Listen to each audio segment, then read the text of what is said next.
Équipe de Morningstar et on retrouve Mara Dobrescu. Bonjour Mara.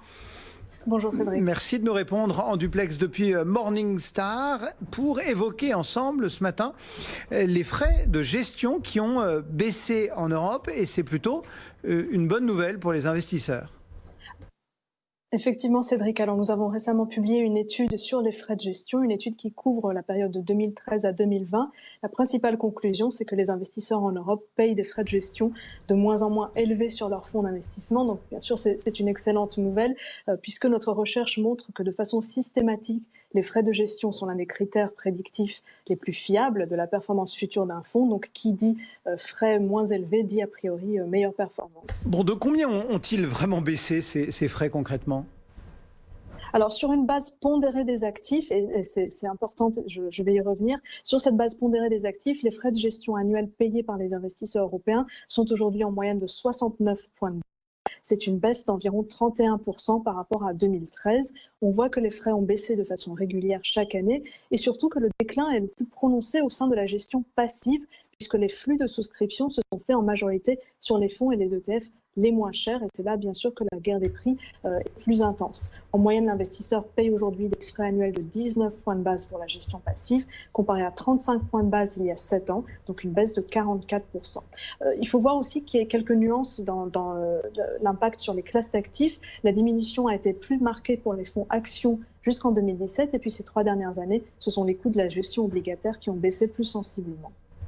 Voilà donc les premières indications que vous pouvez nous donner. Qu'est-ce qui explique maintenant, Mara, cette baisse de prix ? Alors, la gestion passive, essentiellement, qui était déjà de longue date un adversaire redoutable sur l'univers action, elle s'est consolidée aussi dans l'obligataire. On a vu de nombreux fournisseurs d'ETF qui ont tiré les prix vers le bas pour attaquer la position dominante de iShares dans l'univers obligataire, qui lui a répondu par des baisses tarifaires. On a Vanguard aussi, un autre géant de la gestion indicielle qui s'est montré plus agressif dans la guerre des prix. Mais il y a aussi le moteur qui sont les investisseurs eux-mêmes. Ils ont fait des choix de plus en plus éclairés en matière d'investissement, en privilégiant les fonds et les parts les moins chères. Mais une fois qu'on a dit ça, il faut voir qu'il reste quand même du chemin à parcourir parce que les investisseurs européens continuent à payer des frais plus élevés que leurs homologues américains. Donc il y a encore de la marge pour de la baisse. Encore de la marge pour de la baisse. Bon, quelques exemples tout de même aussi pour appuyer cette brillante démonstration. Quelques exemples, Mara, de fonds qui ont récemment baissé leurs frais. Oui, alors il y en a pas mal. On peut en citer deux sur les ETF investis en obligations d'État en euros, l'un proposé par iShares, l'autre par Xtrackers. Ces deux fonds ont baissé leurs frais cette année, ils sont notés Gold et respectivement Silver par nos analystes. On a aussi par exemple un ETF sur le MSCI USA proposé par UBS, dont la facture s'est allégée d'une dizaine de points de base en 2020, il est noté Bronze par nos analystes. Dernier exemple, un tracker sur les actions internationales proposé par Vanguard avec là aussi des frais en baisse depuis cette année et qui lui est noté Gold par nos analystes.